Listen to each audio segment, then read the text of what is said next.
या बसा. मी अशी खून केली. दोघं पती पत्नी आत आले आणि खुर्चीवर बसले सुद्धा. मी नुकताच दवाखाना उघडला होता आणि पहिलाच पेशंट आत आला. दोघंही अगदी एकमेकांना अनुरूप असे देखणे, ऐटबाज होते आणि त्यांच्या कपड्या, त्यांच्या राहण्यावरून अगदी गर्भश्रीमंत वाटत होते.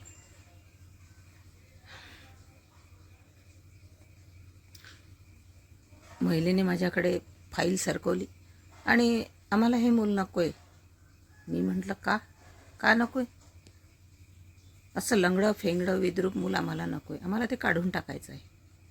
एका वाक्यात अगदी फटाफट बोलून महिला मोकळी झाली. आपल्या मुलाबद्दल असं सहसा कोणी बोलत नाही. मग मी फाईल बघितली आणि त्यांना म्हटलं की हा काही फार मोठा दोष नाही, पण आहेच ना. म्हणजे तुम्हाला गर्भपात करायचा आहे का? हो, आणि लवकर करायचं आहे. हो, पण आता 5 महिने झालेत.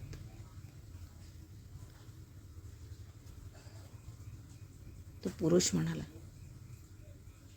हो, पण 5 महिन्यापर्यंत समजत नाही ना, असा काही दोष असला तर. आधी कळलं असतं तर आधीच काढलं असतं ना मी. हो, पण तुमची पहिलीच वेळ आहे ना, तर असं बाळ काढून टाकणं योग्य नाही. आणि प्रॉब्लेम पण होऊ शकतं. हो डॉक्टर साहेब, आम्ही गुगल करून आलो आहे, आम्हाला सगळं माहीत आहे. ती तितक्याच ठामपणे म्हणाली. अहो, पण हे सगळं केल्यावर अगदी नॉर्मल होणार आहे बाळ. थोडं उपचार केले की होऊन जाते व्यवस्थित. काही त्रास होता किंवा त्याला काही व्यंग होतं असं राहणार पण नाही. आजकाल सोनोग्राफीमुळे सगळं अगदी आधीच कळायला लागतं. आधुनिक तंत्रज्ञानामुळं बराच फायदा आपल्याला माणसाला व्हायला लागला, परंतु त्याचे असे दुरुपयोग पण होऊ लागलेत. ज्या तंत्रज्ञानामुळं त्या बाळाचा पाय वाकडा तिकडा आहे असं दिसतंय, त्याच तंत्रज्ञानामुळं त्या बाळाच्या जीवावर सुद्धा ते तंत्रज्ञान उठले असं म्हणायला हरकत नाही. मला थोडं वाईट वाटलं. माझ्या चेहऱ्याकडे पाहून त्यांनाही त्याची जाणीव झाली असावी. आम्ही किती काळजी घेतली त्याची, बाळाची पण आणि आमची पण. अगदी 6 महिन्याआधीपासूनच चहा कॉफी बंद, फॉलिक ॲसिड आणि प्राणायाम वगैरे. अहो, पण इथे कोण परफेक्ट आहे? तुम्ही आहात का? मी जर आता तपासण्या केल्या ना तर तुम्हाला काही ना काही आजार निघेल आणि कुणाला पण निघेल.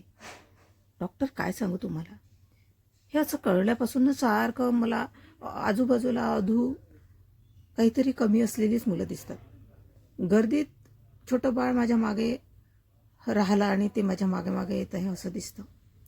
कुणी व्हीलचेअरवर बसलेलं दिसतं. टॉयलेटच्या दाराशी हताशपणे बसलेले एखादी मुलगी ट्रेनमध्ये दिसते आणि केविलवाणी बघताना दिसते. मग अगदी घाबरल्यासारखं होतं हो. हे कळेपर्यंत आम्हाला ह्याची जाणीव नव्हती हो. परंतु आता सारखं अगदी तेच दिसायला लागलं आणि अपंग मुलंच केविलवानं बघते असं वाटायला लागलं. आणि इतक्या सुविधा पण कुठे आहेत? आता हेच बघा ना, तुमच्याकडे पायऱ्या चढून यावंच लागलं की नाही, मग मुलाला कसं चढता येईल बरं?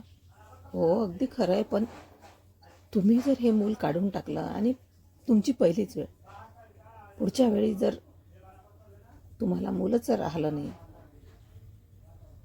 पुन्हा झालेल्या मुलामध्ये काही व्यंग निघालं तर मग. ते दोघेही माझ्याकडे अगदी अगतिक नजरेने बघत होते. पुढे बराच वेळ मी दोघांना समजावत होतो, किरकोळ दुरुस्त होण्यासारखा व्यंग आहे हा. अर्थात त्यांची काही बाजू बरोबर होती म्हणा. आणखी व्यंग असली तर शाळेत चिडवाचिडवी झाली, हिनवलं तर आईबापांना दोष देतात. मग हे व्यंग पुढच्या पिढीत आलं तर लग्नानंतर काय? अशा बऱ्याच शंका कुशंका त्यांच्या होत्या आणि त्या बरोबरही होत्या. मी त्यांना माझ्या परीने बऱ्याच समजावण्याचा प्रयत्न केला. तज्ज्ञ डॉक्टरांची तुम्हाला मी भेट घालून देईल, अगदी व्यवस्थित होईल असं त्यांना सांगितलं. आणि ते त्यांचा निर्णय तुम्हीच घ्यायचा आहे असं सांगून मी त्यांना समजावून सांगितलं. तर ते पुनर्विचार करा म्हणून सांगितल्यानंतर ते घरी गेले. हे प्रकार आजकाल वाढायला लागले. सोनोग्राफीमुळे अनेक व्यंग असलेले मूल पोटात असतानाच समजतात. त्यातली काही दुखणी सरळ सरळ जीवघेणी असतात. मुलांचं डोकंच तयार झालेलं नाही. छाती, कवटी किंवा पोट उघडं असून सारे अवयव बाहेर डोकावत आहेत इत्यादी. निर्णय सोपा असतो गर्भपात करण्याचा. यातले काही जीवघेणे आजार मुळे उशिराच लक्षात येतात. उशिराही गर्भपाताचा हक्क मिळावा म्हणून बराच झगडा द्यावा लागतो. अखेर तो हक्क मिळाला आहे. नादुरुस्त प्रॉब्लेम दिसला तर अगदी गर्भपात करणं सोपं असतं. पण काही अदलेमधले आजार असतात. कमरेचा मणका उघडा असणं, या शस्त्रक्रिया करून मूल नीट चालू शकेल का, हा तर प्रश्न आहेच. सोनोग्राफीनंतर ते अनुत्तरित राहतात. असे काही प्रश्न असतात. मुलांची काळजी पूर्णपणे कोण घेऊ शकेल, कसे घेऊ शकेल. सतत सेवेकरी त्यांना लागू शकतं अशा आजारामध्ये. कोणाच्या तरी मदतीची सतत गरज असू शकते. आईच्या करिअरला ब्रेक लागू शकतो. कधी अनेक शस्त्रक्रिया कराव्या लागू शकतात. त्या कधी यशस्वी होतात तर कधी अयशस्वी. काही उपचार कुटुंबियाला परवडण्यासारखे पतीच्या बाहेर असणारे असतात. या साऱ्या मानसिक आणि आर्थिक ताणावरून त्यांना जावं लागतं. ताणामधून काहींना ते परवडण्यासारखं नसतं, तर त्यांचा त्यावेळी घेतलेला निर्णय हा योग्य असतो. कित्येकदा अत्यंत छोटंसंच व्यंग असतं. छोट्याशा उपचारांनी शस्त्रक्रियेने ते भरून निघू शकतं. पण गर्भपात करून द्या अशी मागणी बरेच लोक करतात. परफेक्शनचं खूळ कोणतीही तडजोड करायला तयार नसतं. अगदी पायाला हाताला 6 बोटं आहेत म्हणून मूल काढून टाकतात. ओठ फाटलेलं असणं, हृदयाला अत्यंत छोटं छिद्र असणं, नाळेत 2च्या ऐवजी 1च रक्तवाहिनी असणं, बाळ घडण्यातल्या अशा अनेक त्रुटी सोनोग्राफीत दिसतात. आणि त्या दिसल्या म्हटल्यावर नोंदल्या जातात. नोंदल्याच आहेत म्हटल्यावर रुग्णाला सांगितल्या जातात आणि मग आत्ताच्या आत्ता गर्भपात करा असं डॉक्टरला सांगितलं जातं. सोनोग्राफीत न ओळखता येणाऱ्या व्याधी जन्मल्यानंतरच कळणाऱ्या गोष्टी, याबद्दल या परफेक्शनिस्टांनाचं काय म्हणणं असतं. नजीकच्या भविष्यात या बाळाला अमुक वयात अमुक आजार होईल, ते 5 किंवा 25 वर्षात जगेल असंही वैद्यकीय ज्योतिष पुढच्या काळात शक्य आहे. मग अशा बाळांना जन्म द्यायचा की नाही. अर्थात या अडचणी भविष्यात येणाऱ्या, पण यावरही भविष्यात उपाय निघेलच. 28 सप्टेंबर हा जागतिक गर्भपात दिवस म्हणून मनवला जातो.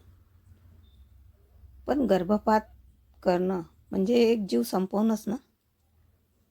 अपंगत्वाबद्दल समाजानं अधिकाधिक सहनशील आणि स्वागतशील असायला हवं. गर्भपात हे एक जीव संपवणंच असतं. समाज आणि कायदा मात्र त्या दृष्टीने याकडे बघत नाही. डॉक्टर, रुग्ण, समाज सगळ्यांचीच मानसिकता लोकसंख्या स्फोटाच्या भयछायेत घडलेली आहे.